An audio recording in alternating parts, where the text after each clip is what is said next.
ஓம் ஞானரூபாய வித்மஹே சக்தி அம்சாய தீமஹி தன்னோ சக்தி அம்மா பிரச்சோதயாத். ஓம் நமோ நாராயணி ஓம் நமோ நாராயணி ஓம் நமோ நாராயணி. இன்று நல்ல நாள்.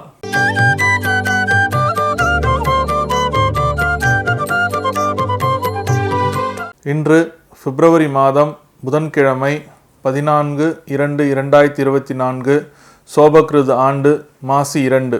நல்ல நேரம் காலை 9:30 மணி முதல் 10:30 மணி வரை, மாலை 4:30 மணி முதல் 5:30 மணி வரை.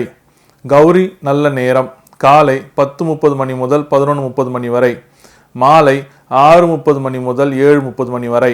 ராகு காலம் மதியம் 12 மணி முதல் 1:30 மணி வரை. குளிகை காலம் காலை 10:30 மணி முதல் 12 மணி வரை. யமகண்டம் காலை 7:30 மணி முதல் 9 மணி வரை. கும்ப லக்னம் இருப்பு 4 நாழிகை 35 வினாடி. சூரிய உதயம் காலை 6:35. திதி இன்று மாலை 6:28 வரை பஞ்சமி, பின்பு ஷஷ்டி. நட்சத்திரம் இன்று மாலை 4:39 வரை ரேவதி, பின்பு அஸ்வினி. நாமயோகம் இன்று அதிகாலை 4:15 வரை சாத்தியம், பின்பு சுபம். கரணம் இன்று காலை 7:31 வரை பவம், பின்பு மாலை 6:28 வரை பாலவம், பின்பு கௌலவம். சந்திராஷ்டமம் மகம் பூரம். இன்றைய கோச்சார கிரகங்களின் அமைப்பு. கும்ப லக்னம். கும்பத்தில் சனி பகவான், சூரிய பகவான், புதன் பகவான்.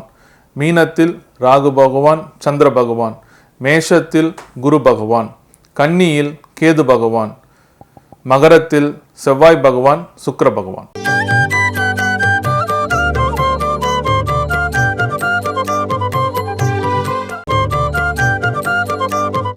அன்பார்ந்த கன்னிராசி நேயர்களே, இன்றைய கோச்சாரப்படி உங்களுடைய ராசி பலனை பார்ப்போம். இன்றைய நாள் உங்களுக்கு ஒரு மேன்மை உள்ள நாளாக அமையுதுங்க. மேன்மைன்னா என்னன்னா, நல்ல விஷயங்கள், நல்ல முன்னேற்றங்கள், நல்ல மாற்றங்கள், நல்ல ஒரு நட்பு வட்டாரங்கள், இந்த மாதிரி பல விஷயங்களில் பல இடத்துல உங்களுக்கு ஒரு மேன்மையாக அமைய போகுதுங்க. அது முதல்ல பார்த்தோம்னா, உங்களுடைய உறவினர்கள்ட்ட இருக்கிற சில மன வருத்தங்கள் எல்லாமே இந்த நாளில் ஒரு முடிவுக்கு வரும்.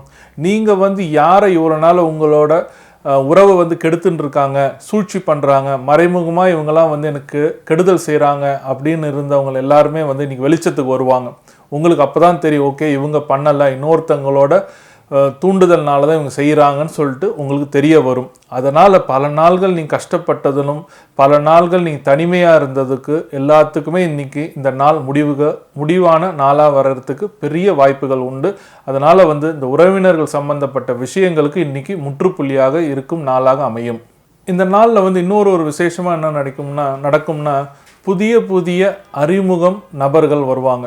புதுசாக உங்களுக்கு ஒரு இன்ட்ரடக்ஷன் கிடைக்குங்க, புதிய கான்டாக்ட்ஸ் கிடைக்கும். அதனால் இந்த நாளை ரொம்ப சந்தோஷமாக ஸ்டார்ட் பண்ணுவீங்க.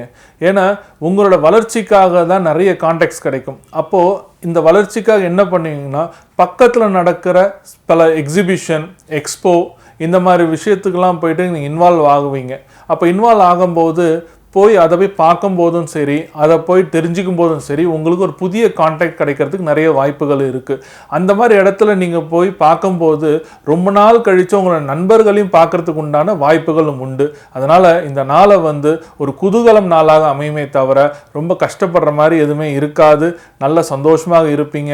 உங்களுக்கு வருங்காலத்தில் அந்த தனிமைன்ற ஒரு பெரிய ஒரு சிக்கல் இருக்கவே இருக்காது. என்றும் சந்தோஷமாக இருக்கிறதுக்கு இந்த நாளை நீங்கள் வருங்கால ஒரு சந்தோஷமான நாளாக மாற்றிக்கொள்ள வேண்டியது உங்களுடைய கடமை.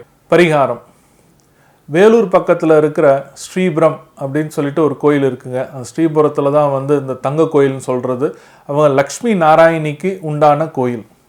அங்கே போனீங்கன்னா அங்கே 75 கிலோவில் ஆன ஸ்வர்ணலக்ஷ்மி அப்படின்னு ஒரு அம்பாள் இருக்காங்க. அந்த அம்பாளுக்கு உங்கள் கையாலே அபிஷேகம் பண்ணலாம், துளசி அபிஷேகம். அந்த துளசி அபிஷேகம் பண்ணிட்ட பிறகு உங்களுக்கு பிரசாதமாக ஒரு துளசி தீர்த்த பாட்டில் கொடுப்பாங்க. அப்போ அந்த கன்னி ராசிக்காரர்கள் முடிஞ்ச அளவுக்கு வேலூர் பக்கத்தில் இருக்க ஸ்ரீபுரம் கோயில் போயிட்டு ஸ்வர்ணலக்ஷ்மி அம்பாளுக்கு உங்கள் கையால் அபிஷேகம் பண்ணிட்டு வந்தீங்கன்னா உங்களுக்கு சகல சௌபாக்கியமும் ஐஸ்வர்யமும், அது மட்டும் இல்லாமல் இந்த தனிமை அப்படின்ற ஒரு பெரிய ஒரு வேதனையிலேருந்து நீங்கள் வெளியில் வரத்துக்கு உண்டான நாளாக அமையும்.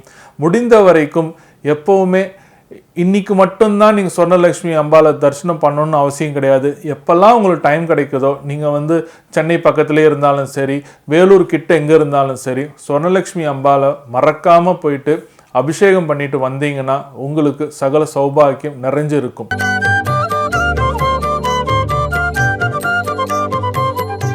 கனவுகளும் பலன்களும்.